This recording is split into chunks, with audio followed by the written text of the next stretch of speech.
न मे मृत्युशंका न मे जाती भेद, पिता नैव मे नैव माता न जन्म, न बंधू न मित्र गुरु नैव शिष्य, चिदानंद रूप शिवोम शिवोम. ओम नमः शिवाय. 12 ज्योतिर्लिंगांपैकी एक असलेल्या सोमनाथला जाण्या अगोदर आम्ही पोरबंदरला गेलो, जी सुदामांची जन्म व कर्मभूमी होती आणि येथेच गांधीजींचा जन्म झालेला. कीर्ती मंदिर येथे गांधीजींचे निवासस्थान आहे. त्याच्याच मागे त्यांच्या पत्नी कस्तुरबा गांधी यांचे घर आहे.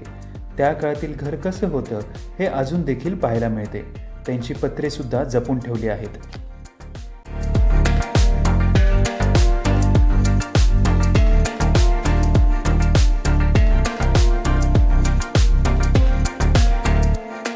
सत्य व अहिंसाचे विचार ज्यांनी जगाला सांगितले अशा बापूंना नमस्कार करून आम्ही सुदामापुरी येथे सुदामांचे मंदिर आहे तेथे गेलो.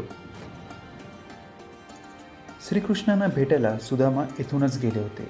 तिथे लख 84 परिक्रमा आहे. असं म्हणतात ही परिक्रमा पूर्ण केल्यावर 4 धामांचे दर्शन केल्यासारखे आहे.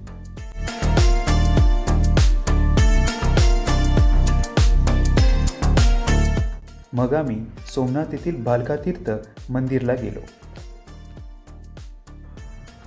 जिथे प्राचीन कथेनुसार म्हटलं जातं की मद्यपानमध्ये जेव्हा यादव कुल एकमेकांसोबत भांडत होते तेव्हा त्रस्त होऊन श्रीकृष्ण येथील पिंपळाच्या झाडावर डावा पाय उजव्या पायावर ठेवून समाधी घेऊन बसले होते. तेव्हा जरा नावाच्या शिकारीने हरणाचे मुख समजून तीर मारला व तो कृष्णांच्या डाव्या पायावर लागला आणि कृष्णांना मुक्ती मिळाली. हे सर्व येथे घडले होते. नंतर आम्ही सोमनाथांच्या दर्शनासाठी निघालो. सोमनाथचा मंदिर परिसर व मंदिर खरंच खूप छान आहे. येथील लाईट आणि साऊंड शो देखील अप्रतिम होता. या शोमध्ये प्राचीन काळापासून ते आत्तापर्यंतचा सर्व इतिहास सांगितला आहे व ते ज्या पद्धतीने लाईट शोने मंदिरावर प्रेझेंट केले होते ते खरंच मस्त आहे. सोमनाथ बघून खरंच मन तृप्त झाले.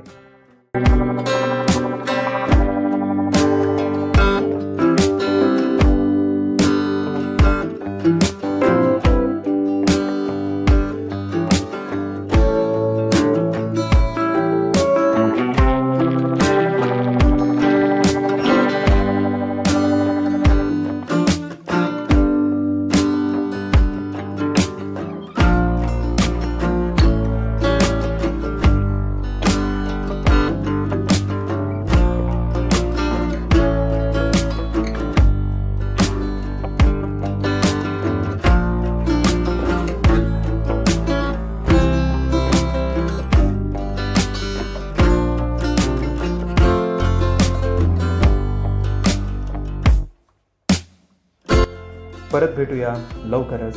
थँक्यू.